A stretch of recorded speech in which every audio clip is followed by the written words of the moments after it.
Shalom jemaat yang terkasih di dalam Tuhan.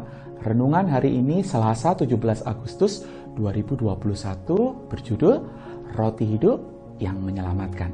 Bahan bacaan kita terambil dari Injil Yohanes 6 ayat 48. Demikian bunyi firman Tuhan. Akulah roti hidup. Manusia membutuhkan makanan dalam hidupnya. Kalau tidak makan, ia akan kelaparan dan tidak dapat bertahan hidup. Tuhan Yesus paham benar kebutuhan jasmani manusia. Ketika ia melihat orang banyak yang sedang lapar, ia memberi mereka makan. Jumlahnya ada 5.000 orang laki-laki, belum termasuk ibu-ibu dan anak-anak. Ia memberi makan mereka dengan 5 roti dan 2 ikan yang dipersembahkan seorang anak. Apakah cukup? Lebih dari cukup. Bahkan ada sisa 12 keranjang. Satu mukjizat telah terjadi. Pada hari berikutnya, orang banyak itu datang mengikutinya sampai ke Kapernaum. Ia tahu mengapa mereka datang. Mereka datang karena perut mereka lapar dan perut mereka ingin dipuaskan dengan makan roti. Bukan karena mereka memahami Dia yang telah memberikan makanan itu. Tuhan Yesus berkata kepada mereka, bekerjalah bukan untuk makanan yang akan dapat binasa, melainkan untuk makanan yang bertahan sampai kepada hidup yang kekal. Pasal 6 ayat 27. Manusia perlu makan untuk hidup, tetapi ia tidak hidup untuk makan. Orang tertarik pada roti, tetapi gagal melihat sang pemberi. Inilah yang seringkali terjadi menjadi kegagalan manusia.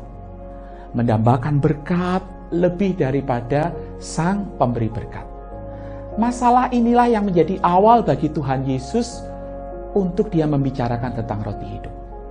Ia berkata kepada mereka, akulah roti hidup. Pernyataan ini sangat mengena bagi mereka. Mereka datang untuk mencari roti, tetapi roti itu hanya dapat mengenyangkan mereka sesaat. Sementara Yesus datang untuk memberi hidup, sehingga mereka mempunyainya, mendapatkan hidup yang kekal. Apa yang dimaksud dengan roti hidup itu? Tuhan Yesus berkata, akulah roti hidup. Roti hidup itu adalah diri Yesus sendiri, yaitu tubuhnya yang disalibkan di Bukit Golgota bagi keselamatan dunia. Orang yang menerima roti hidup itu akan mendapatkan hidup yang kekal. Bagaimana caranya menerima roti hidup itu? Caranya adalah percaya kepadanya. Roti hidup itu diperoleh bukan dengan usaha atau bukan dengan perbuatan, tetapi dengan iman. Banyak orang yang saat ini masih belum menerima Yesus Kristus, sang roti hidup itu. Ini menjadi tantangan bagi setiap kita. Gereja dipanggil untuk mengenyangkan jemaat dengan hidangan utama, yaitu sang roti hidup itu di tengah-tengah berbagai macam persoalan hidup sehari-hari. Saudara dan saya dipanggil juga untuk memberitakan Kristus di tengah-tengah dunia yang cenderung menolaknya. Kita sekalian ditantang untuk menghadirkan Kristus sang roti hidup itu di tengah-tengah masyarakat yang sedang berjuang di tengah-tengah pandemi.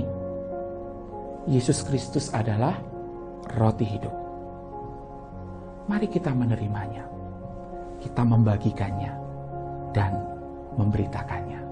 Saudara dan saya dipanggil untuk memberitakan Kristus di tengah-tengah dunia yang cenderung menolaknya. Kita sekalian ditantang untuk menghadirkan Kristus sebagai roti hidup di tengah-tengah masyarakat yang sedang berjuang di tengah-tengah pandemi ini. Yesus Kristus adalah roti hidup. Mari kita menerimanya. Mari kita membagikannya, dan mari kita memberitakannya. Saya punya 2 roti. Roti ini yang satu akan saya makan, dan yang satunya nanti akan saya bagikan. Sambil saya berdoa, kiranya Tuhan Yesus memberikan keberanian untuk saya menceritakan bahwa Dialah sang roti hidup yang menyelamatkan. Mari kita mengerjakan bagian kita sekarang. Amin. Mari kita berdoa. Terima kasih ya Tuhan, karena Engkau menjadi roti hidup yang mengenyangkan kami, sekaligus juga memberikan kepada kami kehidupan kekal. Oleh karena tubuh-Mu, hidup-Mu adalah roti yang memberikan kehidupan bagi setiap kami. Kami mau menerimanya, kami juga mau membagikannya, menceritakannya kepada begitu banyak orang yang sedang membutuhkan sang roti hidup itu di dalam kehidupan di tengah-tengah dunia ini. Terpujilah Engkau Tuhan, sang roti hidup itu. Kami berdoa di dalam nama Tuhan Yesus. Amin.